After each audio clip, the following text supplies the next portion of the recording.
Hello, and welcome to the webinar Rethinking Branding and How to Find Balance Between Branding and Performance, hosted by Objective Partners.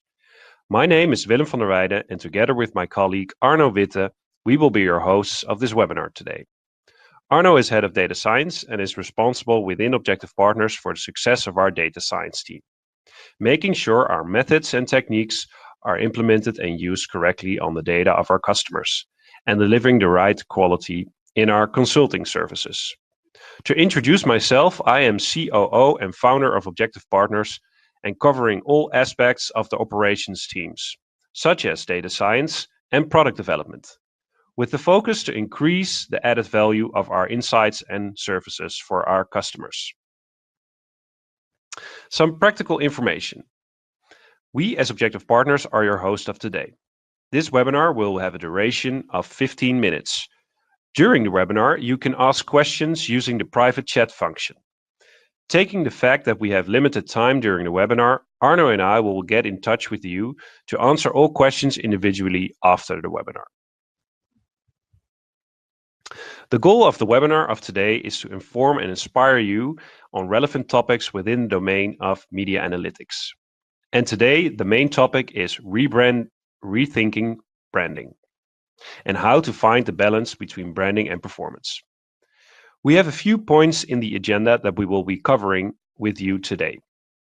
First, Arno will discuss some practical theory around brand versus performance as an introduction on the topic, from which we then can start answering the main question, how to leverage the interaction effect between branding and performance. And the sub-questions: 1. What has the effect of my brand campaigns on sales over the past years? 2. To which media channels should I allocate my branding budget? And 3. How do I split my marketing budget across branding and sales campaigns? And ending, the 2 key takeaways of today.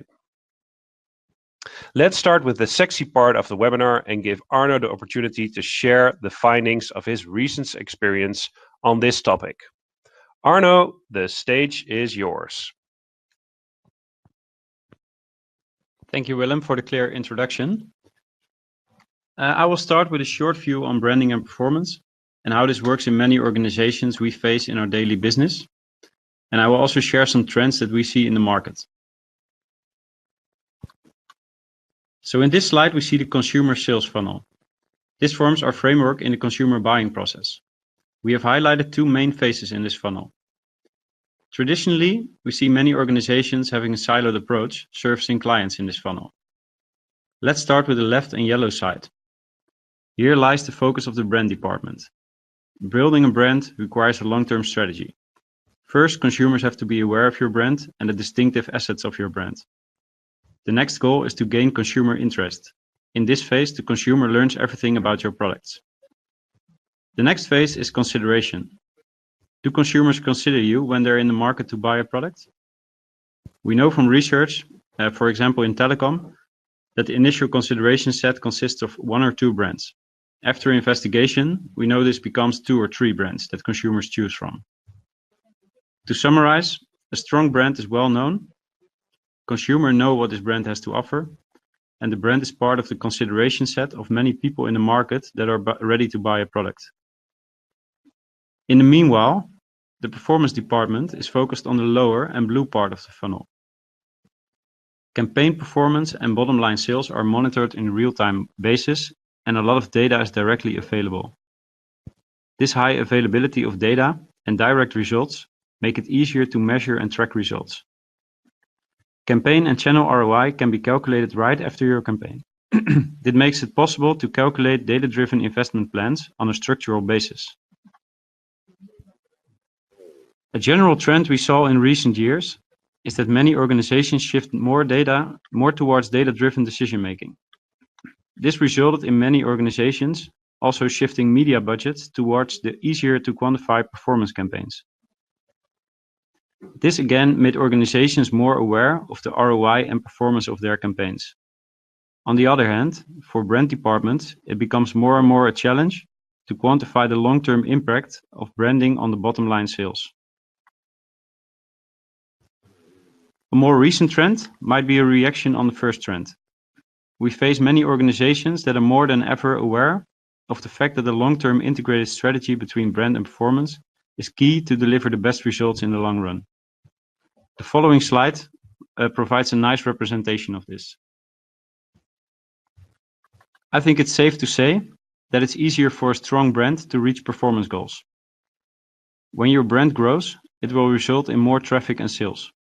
This is also what we see in the illustration. We see the brand metrics lift the traffic and sales. So building a brand does not mean that you only have to focus on brand KPIs. Building a brand is essential in reaching your long-term performance goals. From a data-driven perspective, this assumption suggests that there's a long-term relations that can be found in the data between brand and performance KPIs. To measure this, OP created an integrated model to measure long-term effects of brand on sales. This long-term approach helps us to find a long-term investment strategy, balancing the media investments between branding and performance budgets, and to help them strengthen each other's effects.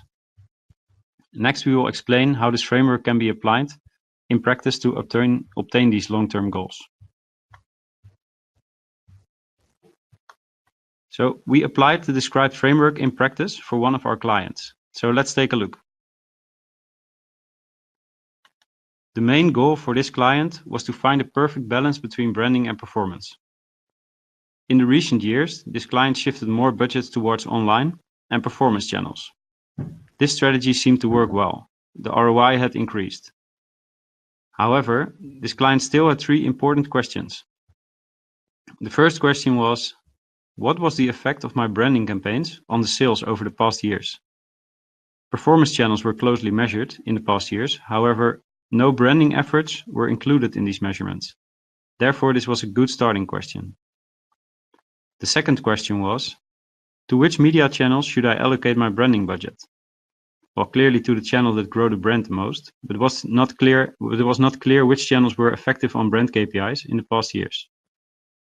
Having both brand metrics in mind, but also the long-term performance, the client wanted to know how to make the optimal investment in brand campaigns in perfect balance with performance. This leads to the third and final question, which is how do I split my marketing budget across branding and sales campaigns? What the client mainly wanted to know is what happens if we continue this strategy to focus on performance channels, and what will happen if we focus even more on performance. Would this be optimal in the long run, or will it be a bad thing for our brand name? Above questions were also described in the invite of the webinar. These questions are very common in the market, and we get a lot of questions like this from our customers. Keep in mind that in the remainder of the presentation, we do not have time to go into detailing about the modeling itself. However, I'm happy to explain this in detail on a later moment. As Willem described, on the right side of the webinar screen, you can ask any type of question about the methodology or about the models, and we will come back to you per email. So do not hesitate to ask any type of question.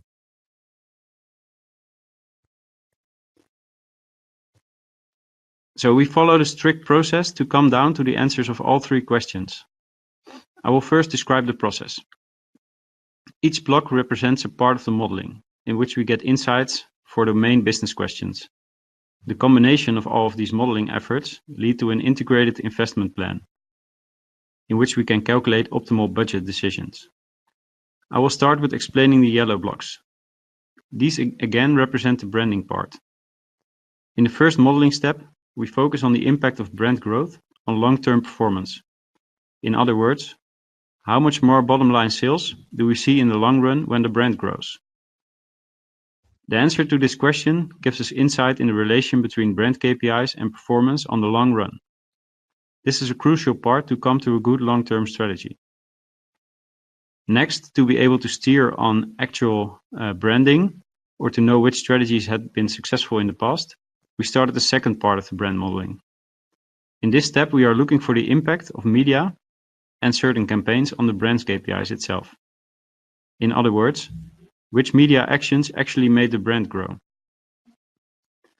Now we covered the complete yellow part of the brand modeling. We know which brand campaigns grow the brand the most, and we know the impact of this growth on long-term performance. The blue block on the bottom again represents the performance part.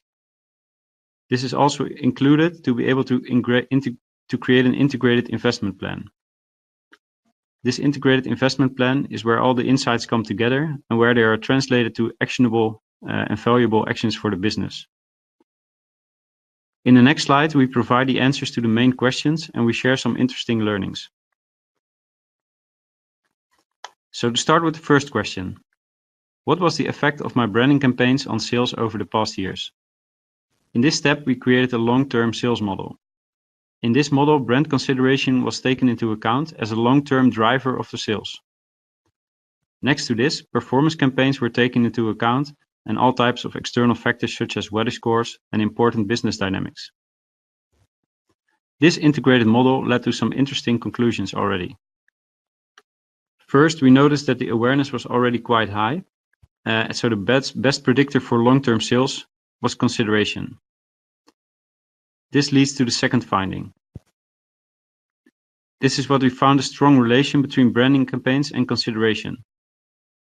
To get to an even more actionable insight, we looked at how much sales uplift we found for an increase in consideration. This led to the following rule of thumb. An increase of 1% in consideration for this brand led to a quarterly sales uplift of 20K. The client was very happy with this insight, since the steering target for the brand department had already been consideration, and they managed to grow consideration quite a bit in the recent years. With this model, they were able to show the added value of their efforts on bottom line sales. The answer to the first business question becomes as follows. The impact of branding campaigns on sales in the past years was found to be very strong. This makes it extremely important to take into account branding in long-term investment plans. To answer the second question, we looked into what actually grew the brand. We found a strong relation between branding campaigns and consideration, especially in the mass media channels. To be more specific, branding campaigns were able to lift consideration with 15 to 21% in the past years.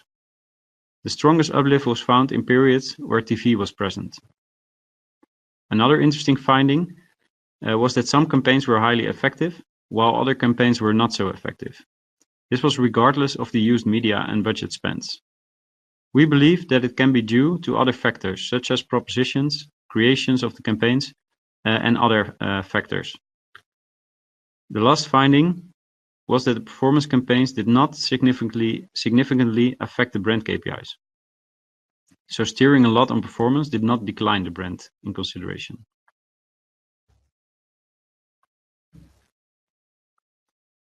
This leads to the answer of business question 2. Branding budgets should be spent in the mass media channels. Combining the findings from question 1 and 2, we are now able to create an integrated investment plan, and this helps us to get a more detailed answer on how to spend brand budgets. Now it gets really interesting. In the previous step, we measured the impact of brand campaigns on brand metrics, and we know the long-term impact of growing a brand. Now we are able to combine all this information into an integrated budget decision. In this sheet, we see the result of the optimal investment plan for this customer. The total budgets are illustrative, but the budget shifts are from the original advice. We see that some of the brand campaigns are worth investing in. However, radio advertisement should slightly be lowered. As TV was very effective for this client, the spend grows with 10%. The client took this advice as a compass to create an investment strategy for the coming year. Especially the advice on the split between brand and performance campaigns helped them a lot, since they now know, finally from a data-driven support, how to split the brand and performance budget. This advice showed them that they already had a quite good split between brand and performance budgets, and that spending more in performance would not be a good strategy for their long-term goals. So to answer the third business question, the marketing budget should be split in such a way that there's a good balance between growing the brand and reaching the shorter-term performance KPIs.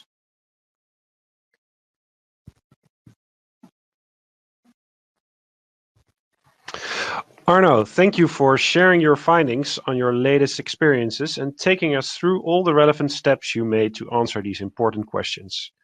The two key takeaways we can take from your story is that by combining branding and performance, you can create a holistic view and synchronize short-term results with long-term results. This can give clarity within your organization and give practical handles to make well-defined decisions on your media investments and strategy. I hope we as objective partners can help you to leverage the interaction effect between branding and performance. Thank you. If you asked a question during the webinar in our chat feature, we will contact you to plan a good moment to answer your question personally. Don't hesitate to get in touch with us.